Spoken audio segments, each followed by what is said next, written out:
Bienvenue, je m'appelle Pauline Bastien, je suis facilitatrice et formatrice au sein du WorkLab. J'anime et forme régulièrement à l'animation à distance via l'outil Klaxoon. Dans cette vidéo, nous allons voir comment faciliter à distance avec un seul support.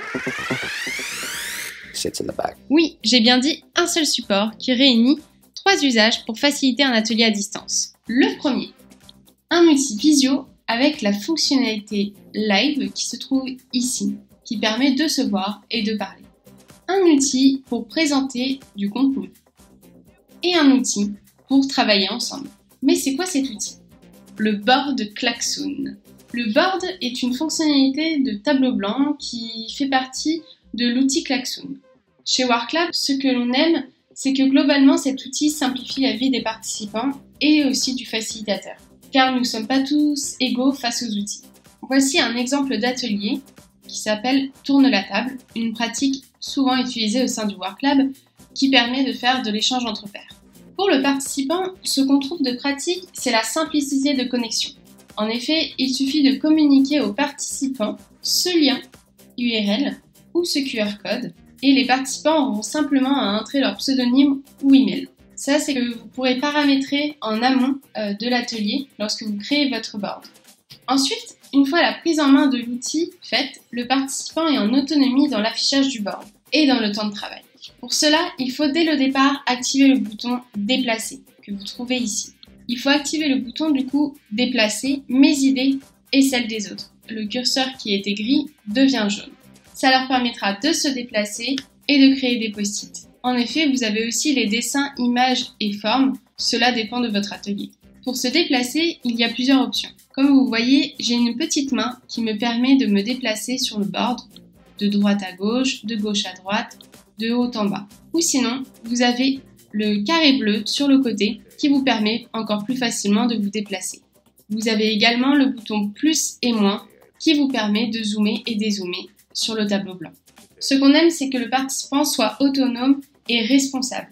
Puis, un atout essentiel du board, c'est que le participant a une vue globale de l'atelier. Sur le board, on peut retrouver l'espace théorie ou consigne, comme ici avec les modalités d'animation, le temps de travail individuel, puis collectif, et la clôture de l'atelier qui se trouve ici.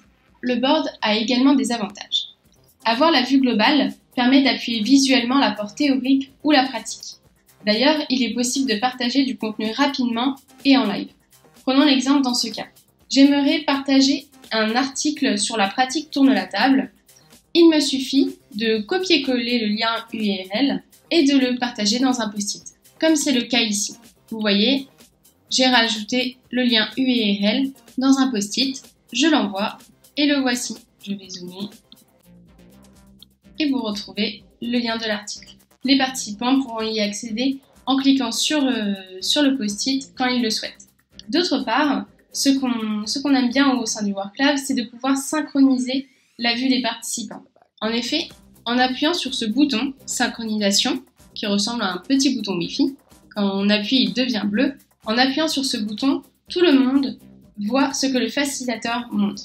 Très pratique lorsqu'on a un moment d'information descendante, comme ici, avec les modalités d'animation, où je peux simplement appuyer sur le bouton « Synchronisation », ou si je souhaite partager les slides que j'ai intégrés dans des post-it, il me suffit de les sélectionner, d'appuyer sur ce petit bouton play et de les projeter en plus grand. Avec la synchronisation, tous les participants verront la même chose que le facilitateur. Ou encore, c'est utile lorsqu'on fait des temps de restitution.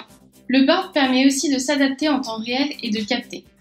En effet, imaginons que lors de cet atelier, Manon n'a pas pu venir participer avec l'ensemble des participants.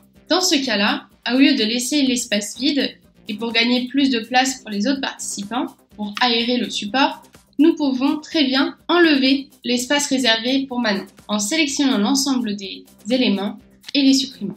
Pour cela, il faut en amont que le facilitateur ait bien activé le bouton « Déplacer » et les dessins, images et formes. Si celui-ci est en gris, comme ici, je ne pourrai pas supprimer les éléments. Plutôt pratique.